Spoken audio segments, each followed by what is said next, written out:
Hey guys, Riggs Flicks back at a theme park, this time post Hurricane Irma. So I hope you're ready for a real adventure because it's starting right now.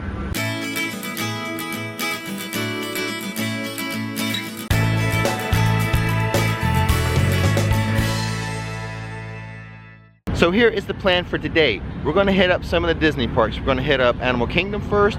We're going to hit up probably Studios, and then we're going to head over to Magic Kingdom. So as we walked in scanning our magic bands, we got another warning that we are having limited attractions today. So right here we have a rather large tree that's fallen down, and I'm noticing this pattern. It seems like the winds were going this way at their strongest. A lot of the tree damage seems to be going from this side of the screen over to that one. There's a closer look. You can see it actually was torn up from its roots down there at the base of the tree. And this one is actually being held up from falling to the ground by landing on all this bamboo. It will be interesting as we move throughout the day to see which park was most affected by the hurricane. Animal Kingdom, a lot of trees, a lot of foliage. Maybe this is the one most affected. We'll see as we go about throughout the day visiting the other parks. So the first thing I wanted to check out seems to be okay, the Tree of Life. I was most worried about those leaves because these hurricane wind effects tend to really pare back the trees of their leaves. But I don't notice too much on the Tree of Life. Everything looks to be pretty well intact. So outside Tiffin's here, this is the end of the line for the Flight of Passage today, the day after the hurricane. Right now it's about 3 hours for the Flight of Passage.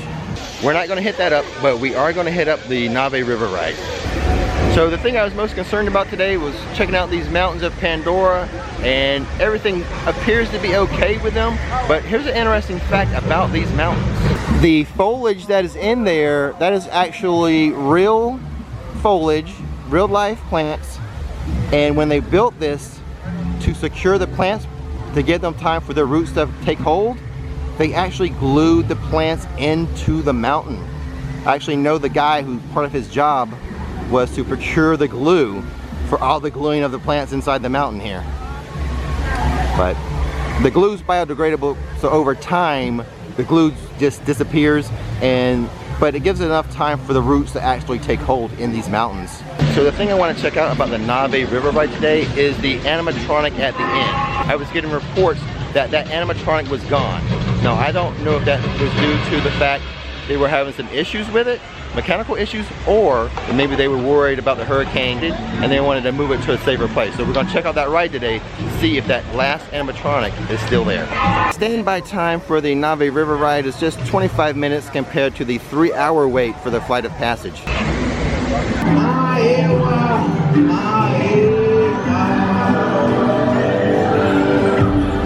It should be noted that that last animatronic was there. Maybe the reports I was getting about it being gone on Saturday were false. Either that, or they got her back in place really quickly. Okay, so we have stopped inside the cantina here in Pandora for our first post-hurricane meal. And we're gonna go with my favorite, the pork hash. It is amazing, especially after all of our hurricane prep meals. This is gonna be fantastic. Okay, so we just got done with our Pandora breakfast. I spoke to one of the guest people here.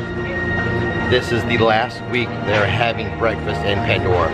They're shutting it down altogether. It was only open for breakfast from 9 to 10, so that's probably the reason why they're getting rid of it.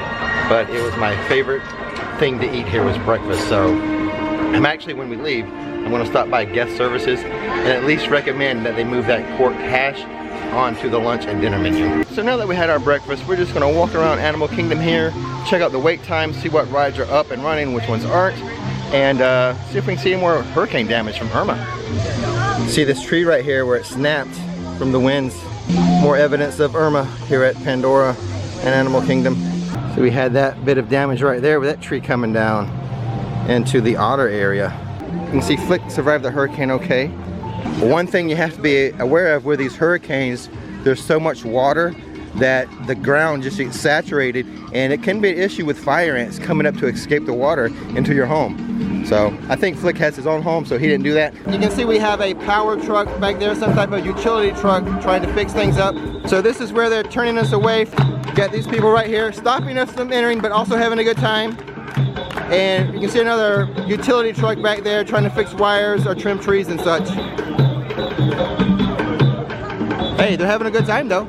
Okay, since they're not letting us go through Africa, we've turned around to make our way to Asia via a different route. So we just gave you some footage of the utility trucks over in Africa, working on some things. On the way into Animal Kingdom today, there was actually a convoy of power trucks. Over here by the Tree of Life, we can see another toppled tree that Disney has already taken care of before the park opens. So as we're heading our different route into Asia, walking again by the African area, some more downed trees. This one's a pretty big one. I don't know if you can see it very well, but this one again was actually pulled up by the roots. Well, here are a couple little fellas that are happy this hurricane has passed. Whoa.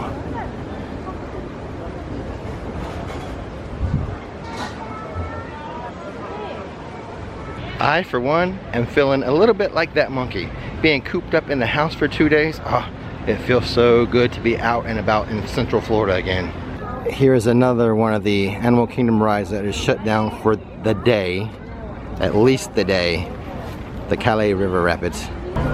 Well, this is interesting. With the limited number of attractions open today, only a 15-minute standby for Everest, and single rider for Everest is just 5 minutes, which is interesting considering the couple of attractions that are down today, that Everest is such a short wait time. I'm a little surprised by that. So while on Everest, I tried to pan around to see if we could see any damage. I have to check when I get home, see if we caught anything good on camera with that high altitude scan of the park. But I do have to say, Everest this time made me a little nauseous. I don't know if because I had that big breakfast and then that bar was pushing against my stomach, but for the first time, I got a little nauseous on Everest. Okay, I think that's going to do it for Animal Kingdom. Let's head over to Studios right now and check out any hurricane damage and the wait times over there today. So one last thing before we leave Animal Kingdom, I need to stop by Guest Relations.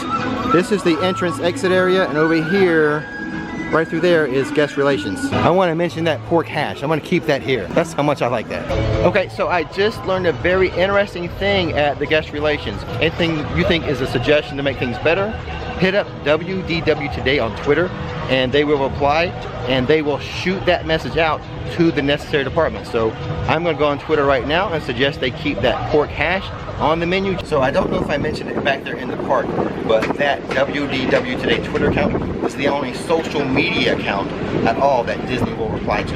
Now on to Studios. So heading into Hollywood Studios right away, we can see trees right here blown from this side of the screen over that way. There's a big one down right over there, right there. See, that one's falling across the lawn there.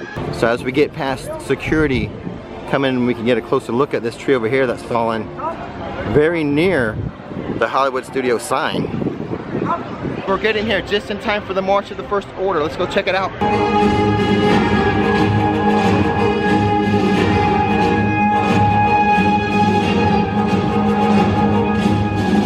Okay, now that we are in Hollywood Studios, let's head straight over to the new Star Wars Land and Toy Story Land. The stage for the Star Wars show is still down, haven't put that back up yet. Outside of One Man's Dream, they just have the bare bones scaffolding, no wood, no scrim, anything like that. So we can see they still have the scrim down here. Nothing but chain link fence. I'm a little surprised that they didn't start with putting the scrim up here first, knowing how they like to keep their progress hidden, you know, keep the magic alive. They don't like showing off a lot of construction work. It's looking pretty good though. It's coming along. I like it. You can see across the way though, they still have those construction boards up over there. But they're still down this side over here by the Sci-Fi Drive-In movie theater. So we can see them up there already. They're still doing some painting up there. They got the cranes up. And then across the way, as we zoom in, you can see across into Star Wars Land a little bit there. I think everything's back as normal, full construction mode today.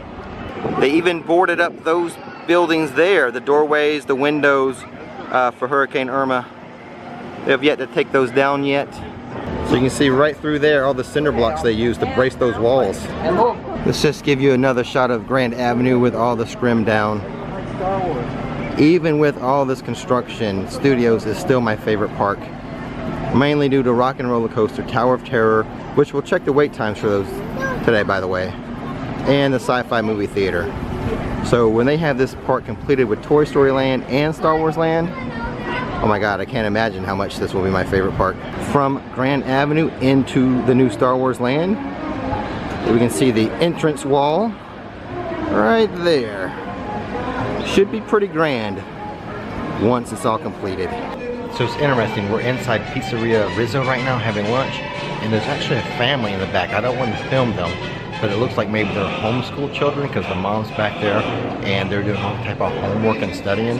So it looks like they came to Hollywood Studios to escape. They probably don't have power in their home right now. So come here, do a little homework, do a little schoolwork, do some studying, and go have a good time afterwards. So very creative mom, nice job. Okay, we're gonna head over to Tower of Terror and Rock and Roller Coaster right now just to check the wait times. Not a lot of damage here at Studios. I didn't think there would be. I kind of knew Animal Kingdom with all those trees and all the nature and wildlife they have there, that'd be the place to look first. Echo Lake has been drained. Now this was not related to the hurricane, although it was probably helpful, but it was related to the fact that there's just getting ready for some usual refurb here. And it also should be noted that during the holidays they're actually going to put a big Christmas tree right here in the center of Echo Lake, and Gertie over here is going to get a big Santa hat to wear during the holidays. So here's something Disney did to prep for the hurricane, is you see all these street lights down here, they covered them in bags, like just in case they would break or shatter, that the remnants of the bulb wouldn't fall down into the ground, that the bag would actually catch it if it shattered. Good thinking, Disney. Okay, so we were looking for hurricane damage, and here's something I never noticed before about Hollywood Studios.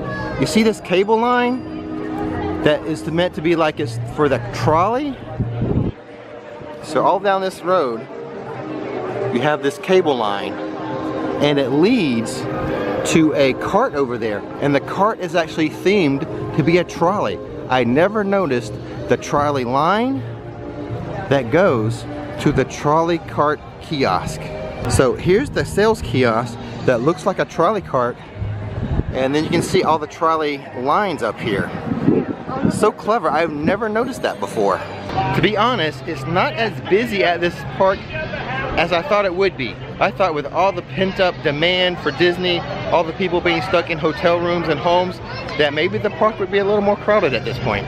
So here we are, 12:30 at Studios, and the wait time for Tower of Terror is 45 minutes. And I guess I should go ahead and mention that during the holidays, Tower of Terror is going to have its own projection show. I don't know if it's going to be a regular scheduled show, like at a certain time, or if it's just going to be on a loop. But they will light up and project several different themes and shows onto Tower of Terror this year. So as we're getting ready to head into Rock and Roller Coaster to get you the wait times, we did notice some more tree damage over here, which is mainly what I expect from this area. The buildings here at Disney, they're very smart. They got a lot of money. They build things very well here. But of course, Mother Nature has other ideas with these trees. So the wait time for Rock and Roller Coaster today, 12:30, the day after Irma, just 25 minutes. That's not too bad for Rock and Roller Coaster. Alright, so there you have it. The wait time for Rock and Roller Coaster was just 25 minutes. Part of that could be the fact that we have entered the slow season. Everyone's back in school. All the northern kids and families, they're in school today. Florida kids are not though, so it could have been a little more crowded. Okay, so the takeaways from Hollywood Studios, no real structural damage. We saw a few trees knocked over, that's about it. And the wait times aren't that bad either. So now I think we'll head over to Magic Kingdom for just a quick minute, take a loop around and just see what we can see there. Taking the bus over to Magic Kingdom. I'd like to give a shout out to our bus driver Sean, who saw us missing the bus but pulled over and picked us up anyway. Good job, Sean. So a very interesting bus ride with our bus driver Sean, who saved us from the heat. He didn't have to stop for us because we had already missed the bus, but he saw us, he pulled over, and we thank him for it. But he gave us some great information. The area most affected by the hurricane is Fort Wilderness. In fact, they're not even running buses over there right now because of all the trees that are down. He said what he thinks they're going to do is they're going to bring in vans and they're going to van people over to an area where they can take a boat into the attractions area. So here we are, we've made it to Magic Kingdom. This should be just a quick little jaunt around the park just to check it out, see what's here what's been put down, put back up for the hurricane. I can already see some of the Halloween stuff has already come up, but let's just take a quick little loop around the park. They actually have more of the Halloween stuff up than I anticipated already today. Mickey jack-o'-lanterns are still up, or they put them up. I don't know if they let them try to make it through the hurricane, but they're up today already.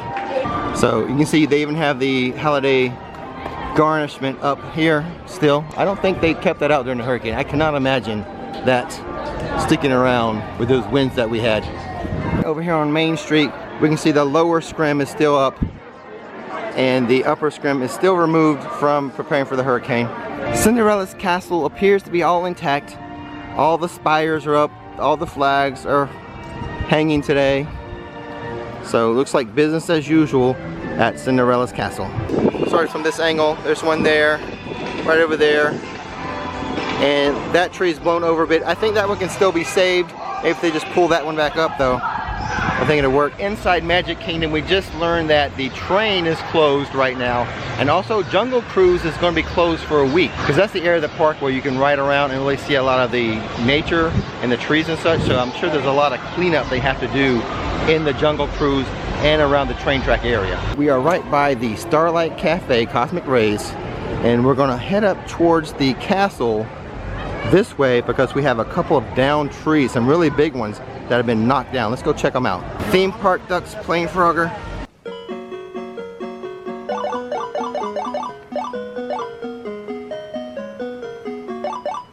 So here we are heading up to Cinderella's castle. Let me pan down and show you this big tree right here that was taken down by Hurricane Irma. Again, a lot of these when they're taken down is by the roots because the water is so saturated.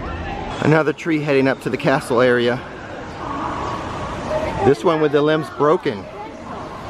This one, the limbs completely snapped on this one. There's another angle of that tree with the branches and the trunks just snapped. It really is amazing though that there's not more damage because those were some really strong winds. Disney's doing a great job though. I mean, it's very well contained. There's no structural damage really, and I mean, the park still is a beautiful park. So even with a few trees down, it doesn't detract from, you know, the magic of what Disney always brings. Good news is the Liberty Tree still stands strong. Also not running today is the riverboat, along with the train and Jungle Cruise. And there we can see some of the debris falling into the emptied Splash Mountain River, adding to the refurb work that they have to do already here. And also over here by Big Thunder Mountain, we can see another tree toppled over by the roots. Seeing a lot of that today. Those winds were really, really scary from Hurricane Irma. And especially on this part of town where I live, like I said, it's the most scared I've ever been during a hurricane, and I've lived here my whole life. None of the others have been quite as scary as Irma to me. And here we are at Big Thunder Mountain. The standby wait time is only 15 minutes. I like the sound of that. So I think what we'll do is we'll come back in a couple weeks and give you an idea of what the wait times are during the down season, when all the kids up north are in school. Because right now we're seeing some really low wait times. I don't know if that's related more to the hurricane or if it's related to this being the off season. Peter Pan's Flight, one of the most popular rides here. Standby wait, 30 minutes. That's not too bad for Peter Pan's. Now, another popular ride, let's go check out the Seven Dwarfs Mine Train, see what the wait time is for that one. This is awesome, only a 30-minute wait for the Seven Dwarfs Mine Train. Wow. Okay, to summarize the damage, I have not seen any structural damage whatsoever on Disney property. There have been some nature damage, trees knocked over. That's the main thing we're seeing. And there are some rides that are closed due to that fact. Train rides are closed, you know, like some of the river rides are closed. The areas where you're going to see a lot of the nature torn up, those rides are closed. But as far as structural damage, Disney is smart, they've got money, and they know how to build things. Thanks for watching Rick Slicks. Hit that subscribe button, and now it's time to relax.